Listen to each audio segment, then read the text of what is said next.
Hi viewers, welcome to Mittu Aarin Arts and Craft. நாம இந்த வீடியோல பார்க்க போறது சுவையான ஓமப்பொடி. சுலபமா நம்ம வீட்ல செய்யிறது எப்படின்னு பார்க்கலாம். வாங்க வீடியோக்குள்ள போலாம். இப்போ பாருங்க நான் இதுக்கு தேவையான கடலை மாவு எடுத்துர்க்கேன்.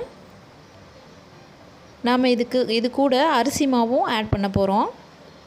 இப்போ 1 கப் கடலை மாவு எடுத்துர்க்கேன். அப்புறம் ஓமம் தான் இதுக்கு முக்கியமான ஃப்ளேவர் கொடுக்கும்.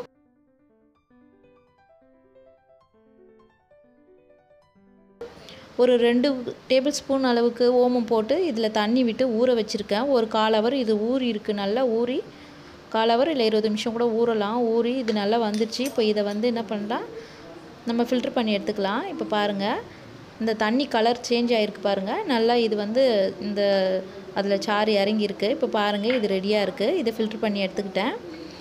இப்போ என்ன பண்ணலாம், ஒரு பாத்திரம் எடுத்துக்கிட்டேன். இந்த மாவை பிசைஞ்சிடலாம். இப்போ இதில் 1 கப் கடலை மாவை ஆட் பண்ணிக்கிறேன்.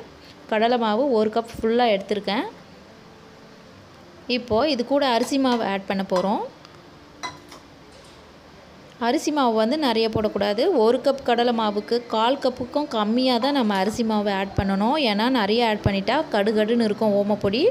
ஓமப்பொடி சாஃப்டாக நல்லா மொறுமொறுன்னு இருக்கணும். இப்போ பாருங்கள், 1/4 கப்புக்கும் கம்மியாக அரிசி மாவு எடுத்திருக்கேன்.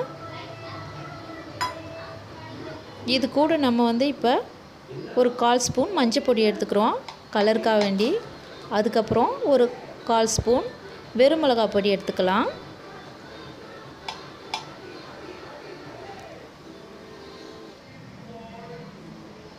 தேவையான அளவு உப்பு போட்டுக்கலாம். தேவையான அளவு உப்பு ஆட் பண்ணதுக்கப்புறம் இப்போ நாம் ஓமம் ஊற வச்ச தண்ணியை எடுத்துக்கிட்டோம். அதில் ஆட் பண்ணி கொஞ்சம் கொஞ்சமாக பிசைஞ்சு எடுத்துக்கலாம். மொத்தமாக தண்ணியை ஊற்றக்கூடாது. கொஞ்சம் கொஞ்சமாக ஊற்றி நம்ம பிசைஞ்சு எடுத்துக்கலாம். சப்பாத்தி மாவு பதத்தை விட கொஞ்சம் இலகுன பதமாக நாம் பிசைஞ்சு எடுத்துக்கலாம். இப்போ பிசைஞ்சு எடுத்துட்டேன். இதோடு நான் இப்போ பெருங்காய பொடி ஆட் பண்ண போகிறேன். 1 ஸ்பூன் பெருங்காய பொடி போட்டுக்கிறேன். பாருங்கள், இந்த மாவோடு சேர்த்தும் இதை பிசைஞ்சு எடுக்கலாம். நான் இப்போ போடலை, அதனால் இப்போ ஆட் பண்ணிக்கிறேன். பெருங்காய பொடி ஒரு ஸ்பூன் போட்டு இதை நல்லா பிசைஞ்சிக்கலாம்.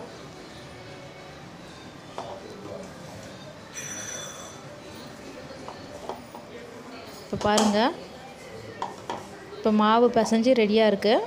மாவு ரெடி. இப்போ ஒரு பாத்திரத்தில் எண்ணெய் விட்டு எண்ணெயை காய வச்சுக்கலாம்.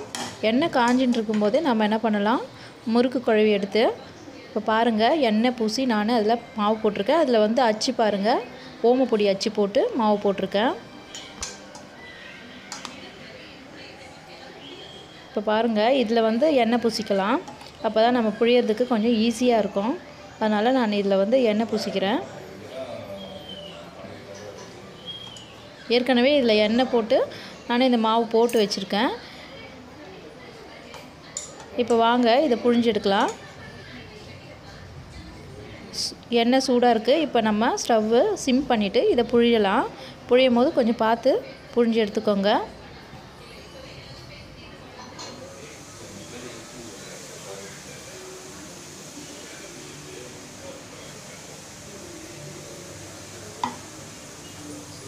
புழிஞ்சாச்சு. இப்போ பாருங்கள், இந்த பபிள்ஸ் கொஞ்சம் அடங்கினதுக்கப்புறம் நம்ம திருப்பி போட்டுக்கலாம். இந்த மாதிரி கரண்டி எடுத்து இதில் ஒரு ஸ்பூனோ ஏதோ ஒன்று வச்சு நீங்கள் இதை அழகாக திருப்பி போட்டுக்கோங்க.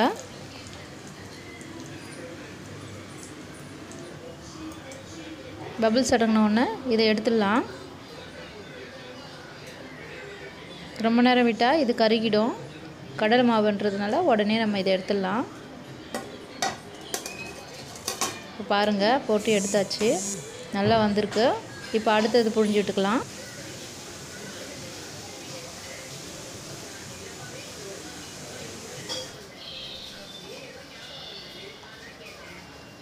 அடுத்தது புழிஞ்சு விட்டாச்சு. இப்போ பாருங்கள், இதை திருப்பி விட்டுக்கலாம். கரண்டி வச்சு இப்போ ஏதாவது ஒரு ஸ்பூன் வச்சு நீங்கள் இந்த மாதிரி திருப்பிக்கோங்க ஜாக்கிரதையாக.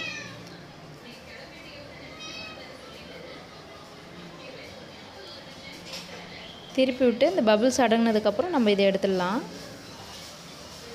இப்போ பாருங்கள், எடுத்துடலாம்.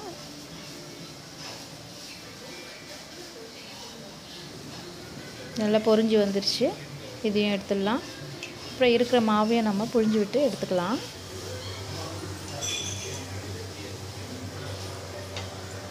அவ்வளோதாங்க. எல்லா மாவும் பிழிஞ்சு விட்டு ஓமப்பொடி பொரித்து எடுத்தாச்சு. இப்போ அடுத்ததாக நம்ம இதில் கொஞ்சம் கருவேப்பிலையை பொரித்து மேலே தூவி விட்டுக்கலாம். இப்போ பாருங்கள், அதே கரண்டியில் கருவேப்பிலையை பொரித்து எடுத்துக்கிறேன். அந்த நல்ல ஒரு வாசனைக்காக நான் கருவேப்பிலை நல்லா பொரித்து இது மேலே தூவி விட்டுருக்கேன். இப்போ பாருங்கள், ஈஸியாக நம்ம வீட்லேயே ஓமப்பொடி ரெடி ஆயிடுச்சுங்க. இந்த மழைக்கு நல்லா இது மொறுமொறுன்னு ஈவினிங்கில் ஒரு ஸ்நாக்காக இருக்கும்.